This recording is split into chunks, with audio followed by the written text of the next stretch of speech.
Some super thanks. A lot we got to get caught up on. We've been behind on our live show schedule. Matthew says, please bring in a new, innovative OC. I can't watch McCarthy's offense next season. Here's my issue.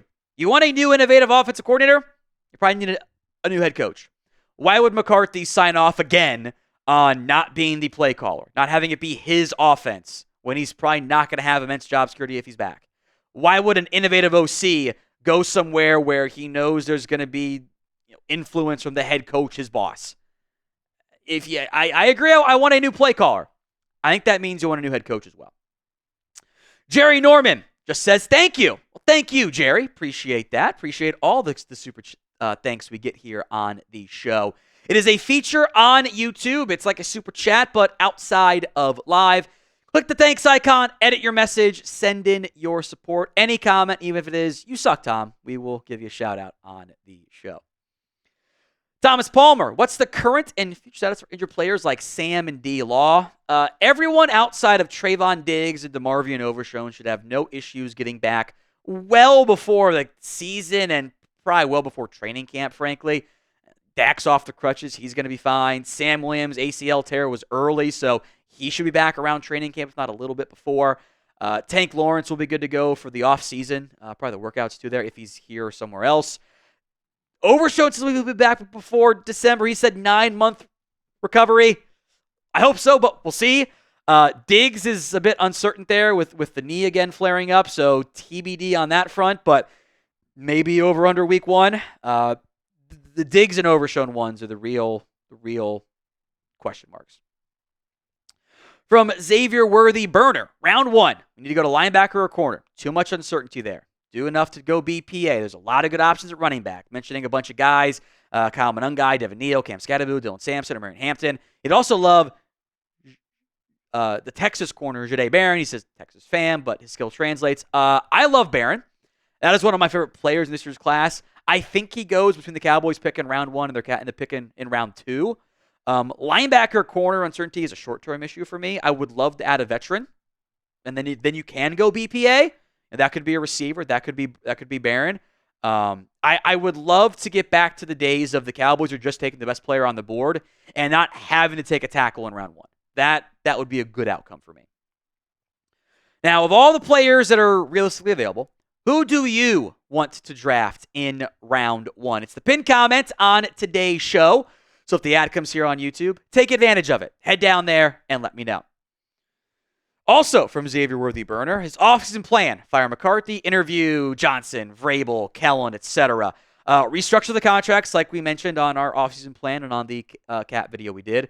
Resign Dowdle, resign Turpin, Aubrey, Lewis. Get a veteran wide receiver as step 4, veteran edge rusher, get a safety, vet running back, which I think could actually probably just be Dowdle. Sign Micah and then draft Jalen Walker, the linebacker edge from Georgia. Penn State safety Kevin Winston Jr., Penn State running back Nick Singleton, and then Jack Beach, the wide receiver. I think I pronounced that last. I think it's Beach and not Beck. Sorry if I got that wrong, my friend. As well, in the 4th round, you obviously have no 4th round pick. That's the TCU receiver. I like Savion Williams more. I don't know if you get to him in the 4th round if you have a 4th round pick. Solid plan. You address a lot of things. I went very quick on it to not be too boring. I don't have any complaints about it. It would be a better offseason than what we've seen in a long time out of Dallas. From Austin, if you draft left tackle in round 1, what are your thoughts on moving Guyton to right tackle and Steele to right guard? Steele was a great run blocker. He is at his best as a run blocker. I think we are in full agreement on that front. I don't think he's a guard, though. He's big. Like, you don't normally see people of Terence Steele's size play guard because that's almost too large to be in there. Like, there's not a lot of 6'6", 6'7" guards. He hasn't played guard. I don't love a position change. I think if you're planning to take a tackle in round 1, which I don't know if I want to, I think let's be a real team and not have to invest every premium pick at the same 3 spots every other year. I don't want to go down that path. You can argue Guyton at right tackle. Go sign a vet or go make Austin Richards your left tackle. You don't have to spend a 1st-round pick there. And if you're putting Guyton at right tackle, I think you're probably going to cut Terence Steele.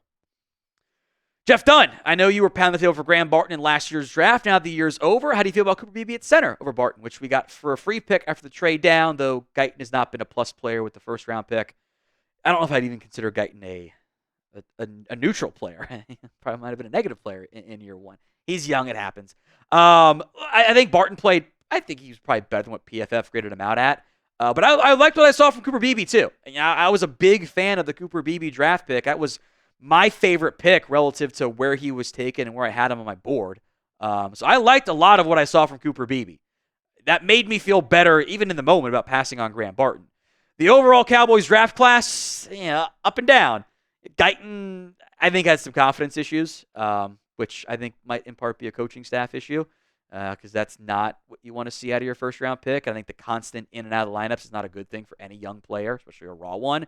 Thought Marshawn Nealon was playing down the stretch, and did we even really notice him? I don't know. Maurice Leafau was good. Cooper Beebe was good. Wish you'd taken a running back in the 4th round. If you had that pick, that would have been nice. Kellen Carson was not a good football player. You got good play from Brevin Spanford. You always seem to find a UDFA. That was kind of middling for the year, at least in terms of year one impact relative to expectations. Better than 2023, but still not as good as we've seen in years past. So grade the Cowboys draft class in year one. A, B, C, D, or F in the comments section of today's show. We don't wife these 304s. Why are people victory lapping Zeke to the Chargers practice squad? I don't feel like fighting people. So I almost want to pass on this question, to be quite honest. But that's not fair because you super chatted for it. People don't want to admit that they were wrong. And somehow the bar has changed from he's the best back on the roster to, he's a playoff team's 5th best back, therefore he's still the same guy he was at his prime. And in the end, people don't like to admit that they're wrong. That's what it normally comes down to. Human nature. I've never in my life seen so much victory lapping over a practice squad player. They did it with Dalvin. Some people did it with Dalvin Cook last year too. Look how that one turned out. I honestly don't care about Zeke. Honestly, the next time I want to talk about Zeke is when he signs the 1-day contract to retire as a Cowboy. 21 was great. 15 was not. Today's show is made possible by Game Time. Game Time has a new feature. It's called Game Time Picks. It makes getting tickets for events even easier. Game Time Picks filters the fluff to only show you incredible deals on great seats, so you don't have to waste time searching through thousands of tickets to find the best value. It is curation designed to make it easier to find better value for tickets to sports, concerts, comedy, theater, etc. Toggle the all-in pricing feature, I would always say on, to get the total cost up front, so there are no surprise fees at checkout. Download the Game Time app, create your account, redeem code CHATSPORTS ChatSports for $20 off. Download Game Time today for last-minute tickets, the lowest price guaranteed. Links in the comments section and the description of today's show. That's GameTime.co, promo code ChatSports, CHATSPORTS ChatSports for the $20 off. Remember, terms do apply. Steven, unless we pick the talent the opponents are facing next year, we will barely make 500. I am offended that the Niners picked the 1 year that they were bad for us to also be bad. That annoys me to no end. Look, I think I'll take it a step further, Steven. I don't care if you're 500 or not. If you don't upgrade your talent, you will not get to where we want to go. And we want more than being just a playoff team. I would hope the Jones boys feel the same way. We knew after last year, hey, probably not good enough. Got to make some changes. So if we're going to do 2 years of running it back coaching staff-wise with minimal changes and getting worse or not that much better on the roster, I mean, that's going to go the way we think it's going to go. We didn't think no one thought this was the Cowboys' year this year. I don't want to do it again this upcoming offseason. That's not fun for me. Not fun for anybody. From Carter, how do you feel about Tyler Warren in round one? That is the Penn State tight end. Conflicted, maybe is the one word for it. He's awesome at football. That is like, he is Penn State's best playmaker, and they've got 2 good running backs too, Catron Allen and Nick Singleton, who I like a lot. He's also a tight end. And outside of very few exceptions, tight end features a pretty big learning curve and adjustment period to life in the NFL. And I want to find a second playmaker. I do think you need that beyond CeeDee Lamb. And it could be Luther Burden, could be Emeka Ibuka. You're not going to get, or Emeka Ibuka. You're not going to get Ted McMillan. You could talk me into Warren being the next best playmaker. But given the way tight ends normally work, I don't know if I want to spend a top 15 pick on that. But he's really good. He's my tight end 1. So it's I'm conflicted by it. But maybe let me know who the head coach is. If it's McCarthy, I don't trust that. I don't trust him to maximize a tight end. I don't. Who do you want the Dallas Cowboys to draft? Let me know in the comments section of today's show. Talk probably around one, but you can go later if there's someone else you got in mind there. Let me know in the comments of today's show. Harry Mundy, you said $100 million without cutting anyone, but wasn't one of those steps to save cap space too to cut the safeties.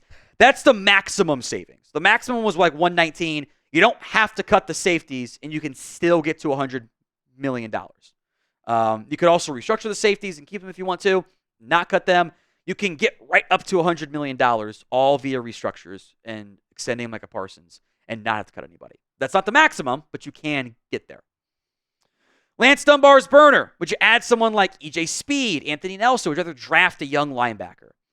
Nelson's not a linebacker. That's a defensive end. We play standing up sometimes. I would add a veteran linebacker. Open the Nick Bolton, bringing him back. Or who I wanted originally out of Missouri. Not back, but you know what I mean.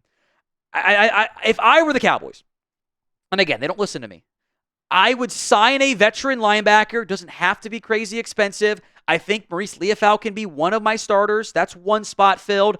I think DeMarvion Overshown's going to come back, but I don't know it for certain. So I would sign a veteran. That could be Eric Kendricks, frankly.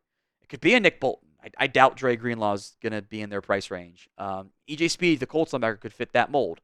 I would sign a veteran to a shorter contract, have my insurance policy, and if I fall in love with a linebacker and he's there for me, I can take him. But I don't have to take a linebacker. And then I'd probably spend one of my half dozen late day 3 picks on a young linebacker to help out on special teams and probably replace Damone Clark. Now, we will have plenty of Dallas Cowboys draft videos for you here on the channel. So if you haven't already, hit that sub button, youtube.com/Cowboys TV for more free Cowboys YouTube videos. Gary, under the assumption that Mike is gone and Kellen is hired as the head coach, what would his projected staff be? He knows people like Kevin Patullo as OC and Chris Richard as DC. I'll be honest, there's 0% chance Chris Richard's coming in. That's not it. That race been run. Chris Richard, I don't think was the most loved coach across the board. That's why he's bounced around so many jobs. Patullo he's the passing game coordinator, I think, for Philadelphia. So that's intriguing. The main issue that I kind of run into with Kellen Moore, if you're on board with what you know about Kellen already, is I am curious what his coaching staff would look like. If they move on from Zimmer in this hypothetical and they bring Kellen in, I think Zimmer return is a very obvious answer. Can I throw out another one for you? As DC, you bring back Matt Eberflus, who Cowboys know for a long time. Now, I think both Kellen and Matt might be a little bit of relationship mending you need to do. With the way things ended, the Cowboys had blocked Eberflus before from leaving, and then he finally got out of there and was thrilled and became head coach. And the way things ended with the Cowboys and Kellen, I think there was some bad blood from Kellen. I don't blame him for that. I think there was some frustration there. Make no mistake about it. Whoever coach you hire, if you move on from Mike, you gotta make sure this coaching staff is good and let them have some power too. Otherwise, it's just more Jerry and Steven meddling. Crush Equity. Can you give your analysis of Cam Skattebo? He's my favorite running back in the draft. Out of Genty, maybe Kansas guy. It's Devin Neal, but not unless actually like an actual breakdown of Cam Skattebo. He is a unique prospect. I don't know where he goes. If you want I think he will work best in a committee. That is a powerful runner. I mean, you saw it against Texas, where he became a true household name, so to speak, and even in the Big 12 championship game. That is a tackle breaker. That is a powerful player. He can also has soft hands, though. He catches balls pretty well. Me and my other buddy, who was also in this role, in this job, media industry, big draft guy, we've tried to like identify like what's the player comp for Cam Scott, because he's not fast. And I do think the speed is going to be a big concern for teams. I would like to put him in a committee with an explosive runner. Like honestly, I think a draft class, as challenging as it might be with where I think they go, a draft class pairing of Cam Scatterbutt from Arizona State and Travion Henderson at Ohio State is an awesome pairing, because I want to keep Henderson touches low, and I wanted to get him big plays and get him explosive opportunities, and then Scatterbutt be my power back. But he's not Mike Allstott. Like, I don't love that comparison, frankly. But he's got good pass ability. We saw it. He can throw the ball a little bit too. I don't have a great comparison for him, but he's a tackle breaker. He's tough. He's physical. He'll wear you down, but he's not the fastest. And I do think that's going to be the single biggest concern for him coming out of Arizona State.